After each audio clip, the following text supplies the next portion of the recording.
All right, welcome back to ABA Exam Review and the continuation of our BCBA task list series with D5 single subject experimental designs. So finally, we are here. We're going to break down all the different designs. We're going to break up the videos by how Cooper has it laid out. So we're going to start with reversal and multi-element designs. Don't be intimidated by experimental design. By the time you take your exam, my hope is that these are the easiest questions on the exam. If you can get to that point, that is a lot of free questions when you take your real exam. So don't be intimidated.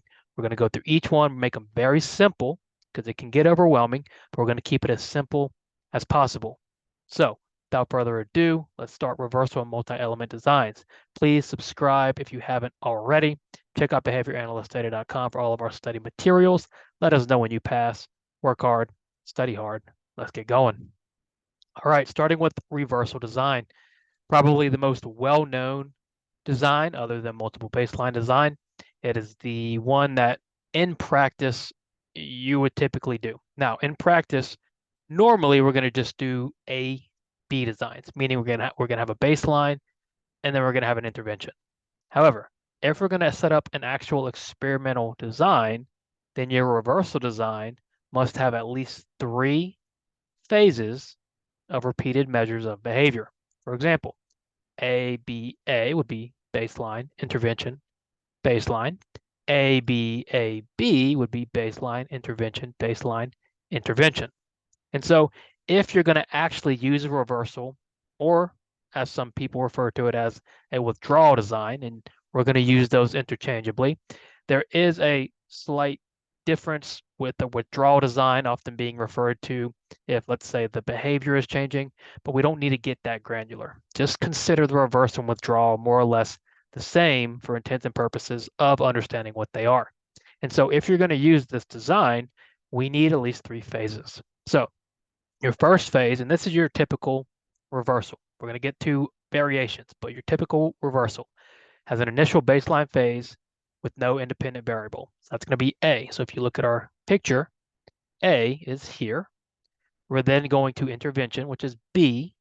So treatment, B, and then return to baseline, again, A. And that is an ABA design. Now you can see here we have an AB design, which is totally fine. Very simple, very straightforward to understand. I think almost everybody gets the reversal design, not too complicated. And so there are some variations of the reversal design. We're looking at 2 common ones. There are more, but let's just keep it to the most commonly thought of design variations. The first would be the BAB design. It's exactly what it sounds like. Instead of ABA designs, where we go baseline, intervention, baseline, we're now going intervention, baseline, intervention. So you can see we have treatment, which is our B, A, which is back to baseline or reversal, and then B, treatment. That's your BAB design. Why would we do that? Well, let's say we have ethical reasons. For example, this graph from Cooper, self-choking. We don't have time maybe to take baseline because it's a very serious behavior. So we jump right into treatment. We quickly reverse it. They took 3 data points and it's clear the intervention is effective, so they go right back to treatment. Another way to do it, it would be to combine the multiple treatment reversal design. So you can see you have an ABA design, typical, back to B, but then you throw in another intervention, C, and then you start going backwards and forwards with C and B, or ABC, ACB. So those letters tell you everything you need to know. A is going to be our baseline. So we have baseline. We have an intervention. We have another intervention. We're back to B, back to C, A, C, A, C. Very straightforward. Those letters tell you everything you need to know. If you get graphing questions, mark your letters, make it very simple to know and understand what you're looking at. And so when might you use them? What do we think about reversal designs? Well, if you cannot withdraw the intervention, it's not going to be ideal. So you wouldn't likely use a reversal design if, let's say, you're providing a lot of instruction, right? Because you can't withdraw the instruction and just remove whatever was said. Same for 2, right? Some behaviors are not reversible.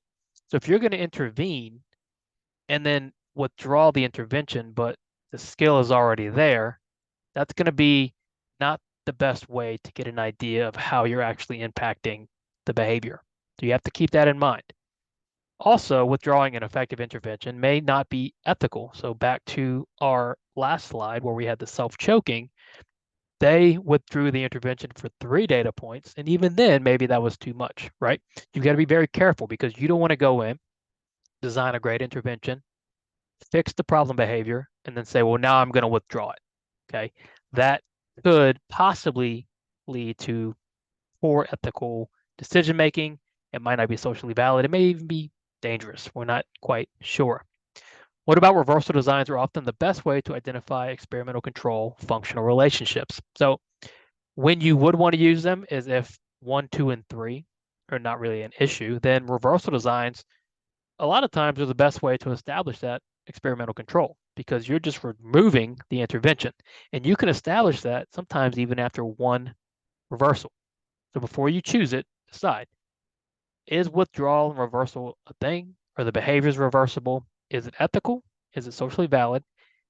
If all those are cleared, then a reversal design may be the best option because it's usually the best way to identify experimental control and functional relationships.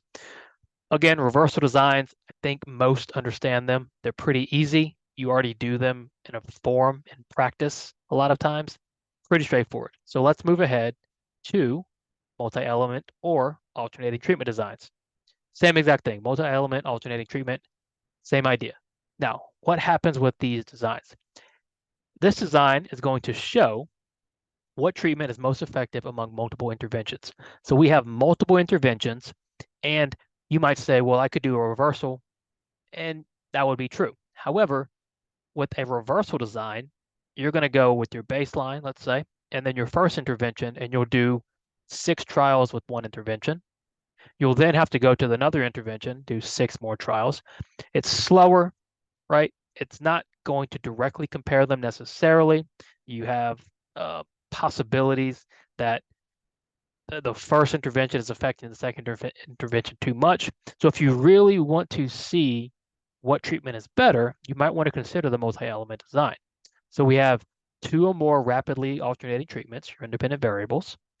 Alternations are made regardless of responses, so we're not worried about how the responses look. As you can see in our picture, no game is not very effective, while game and game plus are effective, and we're still reversing all 3. And then the vertical distance between interventions indicates effect. Now, what does that mean? Well, if you look at what they've done, they've taken the level here. If you look at this, the vertical difference, you can see there's a very big difference between game plus and no game, while game and game plus don't have that big a difference. So you can see how we can quickly identify between 3 different interventions. If we had a reversal design here, this would have taken significantly longer. We'd have way more conditions, way more changes. Here, we're just rapidly changing in between interventions. And we get a pretty good idea that, okay, game and game plus are more or less equal. No game, however, is not going to be as effective as the other 2. So pretty straightforward as well. Variations of the multi-element design are more straightforward. Okay, so the first one is your single-phase multi-element design. There's no baseline, and there's no generalization, there's no maintenance. That is here, okay? As you can see, we don't have baseline.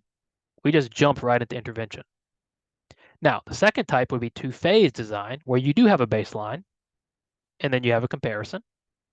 Nothing follows. And then you have a 3-phase design, which is exactly what you would think. Baseline, comparison, and then best treatment or participant's choice. So when you think about it like that, it's pretty clear, right? I have my design. I don't need baseline. I can just jump in, or I could do baseline and comparison, or I could do baseline, comparison, best treatment. Depending on which one I choose is going to indicate how many phases, and that'll be my variations. And then finally, advantages and when to use. So number 1, no withdrawal required. As we could see here, we don't have to withdraw our intervention to get a good idea of what's most effective. So that's a big, big advantage. It minimizes irreversibility. Why? Because we're rapidly going between interventions. If we use the same intervention 10 times in a row, there's a lot higher chance that it's going to permanently affect the behavior. It minimizes sequence effects. In other words, would the results have been the same if the sequence of treatments was different? If I go A, B, C versus A, C, B, does the order matter? That is the sequence effects. Unstable data is okay. You don't need to wait for a steady state. You can just intervene. It reveals generalization of our effects because you can see what's carrying over or what's moving, what's proceeding from each different intervention. And you can begin intervention immediately, no baseline needed. Now, what are some of the issues? Multiple treatment interference may occur, meaning if you're using 4 different interventions, eventually you might get to the point where you don't know what is causing what because there's so many treatments going on. Rapidly alternating the interventions is not natural. It's not something we typically do in a normal environment. You can only have a limited number of conditions. They recommend no more than 5, but really recommend no more than 4 in Cooper. And then interventions have to be significantly different. There needs to be a noticeable difference in your interventions to use multi-element designs. So it's really as simple as that for reversal and multi-element. Don't make this stuff complicated. It's way easier than some of you may think, okay? So understand those basics. Get fluent in the basics across everything. And then once you're fluent in the basics, which we just went over, then you can dive deeper into some of the more complex stuff. People get in trouble with single subject because it's very dense. It can be very technical. We don't need to get that technical, okay?